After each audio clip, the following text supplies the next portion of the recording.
Première lecture du livre des Actes des Apôtres, chapitre 15, versets 7 à 21.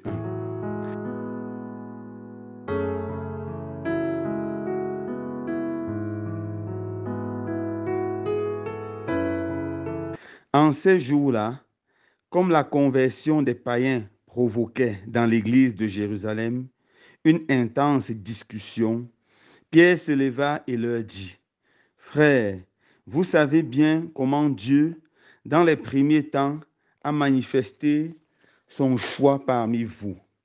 C'est par ma bouche que les païens ont entendu la parole de l'Évangile et sont venus à la foi. Dieu, qui connaît les cœurs, leur a rendu témoignage en leur donnant l'Esprit Saint, tout comme à nous. Sans faire aucune distinction entre eux et nous, il a purifié leur cœur par la foi. Maintenant, pourquoi donc mettez-vous Dieu à l'épreuve en plaçant sur la nuque des disciples un joug que nos pères et nous-mêmes n'avons pas eu la force de porter? Oui, nous le croyons, c'est par la grâce du Seigneur Jésus que nous sommes sauvés de la même manière qu'eux. Toute la multitude garda le silence.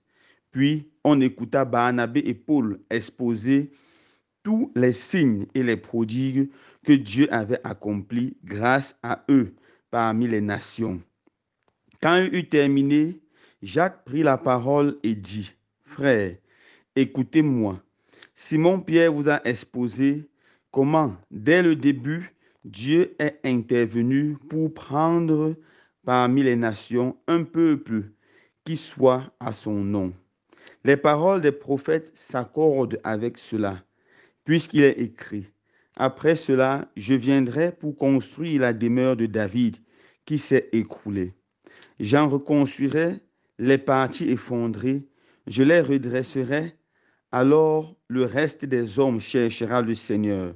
Oui, toutes les nations sur lesquelles mon nom a été invoqué, déclare le Seigneur, qui fait ces choses connues depuis toujours. Dès lors, moi, j'estime qu'il ne faut pas tracasser ceux qui, venant des nations, se tournent vers Dieu, mais écrivons-leur de s'abstenir des souillures des idoles, des unions illégitimes et de la viande non saignée et du sang. Car depuis les temps les plus anciens, Moïse a, dans chaque ville, des gens qui proclament sa loi, puisque dans les synagogues, on a fait la lecture chaque sabbat. Parole du Seigneur. Nous rendons grâce à Dieu.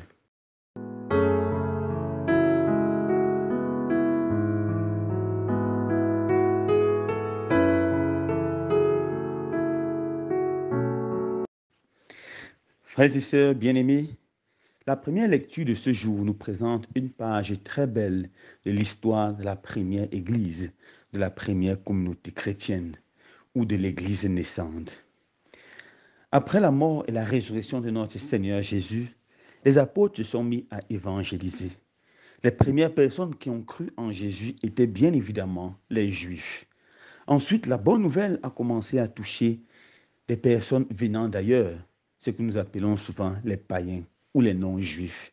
Alors, ils se sont convertis, ils ont commencé à joindre la nouvelle communauté chrétienne et un conflit s'est posé, un conflit touchait ce que nous pouvons appeler le vivre ensemble. Les Juifs étaient très stricts et suivaient de façon stricte la loi de Moïse avec la circoncision comme la partie extérieure, avait la circoncision comme obligation extérieure très forte. Alors les païens qui entraient dans la nouvelle église se sentaient agacés de suivre d'abord les coutumes juives. Pour eux, il suffisait de croire en Jésus pour être sauvé, comme Saint Paul l'enseignait. Mais devant ce conflit de vivre ensemble, les apôtres convoquent le concile de Jérusalem, le premier grand concile pour débattre la question.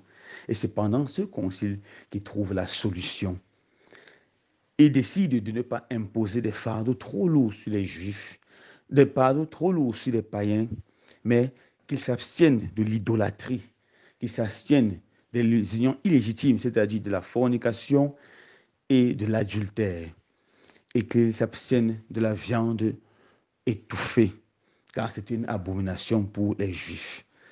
Et de l'autre côté, les Juifs s'engagent à ne pas imposer toute la loi de Moïse ou toute leur loi ancestrale à ces frères qui entrent dans l'Église, telles que la circoncision et toutes les autres nombreuses lois d'abolition.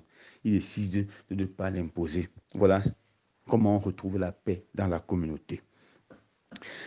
Frères et sœurs bien-aimés, de cela découle directement la première leçon de l'évangile, de la lecture de ce jour.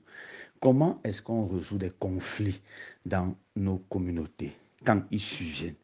Ces conflits peuvent survenir dans nos CEB, dans nos paroisses ou même dans notre diocèse. Comment est-ce qu'on les résout? Est-ce qu'on les résout en portant le problème sur les réseaux sociaux? Est-ce qu'on cherche à résoudre ces problèmes de façon unilatérale? Ici, la première communauté donne un exemple. On résout le problème ensemble. On convoque un concile, une assemblée. Et là, dans l'humilité, tout le monde a la parole. Tout le monde parle. Tout le monde exprime sa volonté, exprime son désir. Ensuite, on réfléchit humblement. On prie et on demande la lumière de Dieu. Finalement, on prend une décision qui met la paix. Nous devons garder à l'esprit que aucune personne ne détient le monopole du pouvoir, qu'il soit le président de la CEB ou le modérateur de la CEB, qu'il soit le président du groupe au niveau du groupe, qu'il soit le curé au niveau de la paroisse ou même l'évêque au niveau du diocèse. Aucun être humain ne détient la science infuse.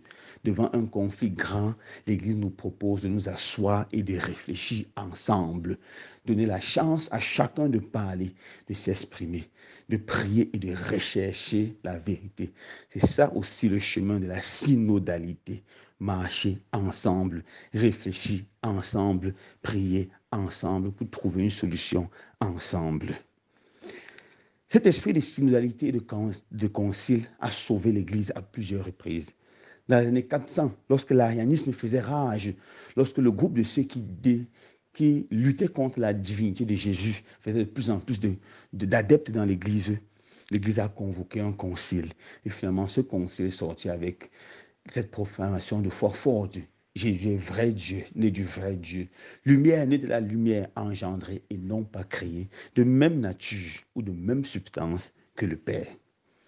Lorsque le protestantisme a commencé avec la réforme de Luther, l'Église a convoqué le concile de Trente. Et ce concile de Trente est sorti avec une affirmation forte de la foi qui sauvera l'Église catholique.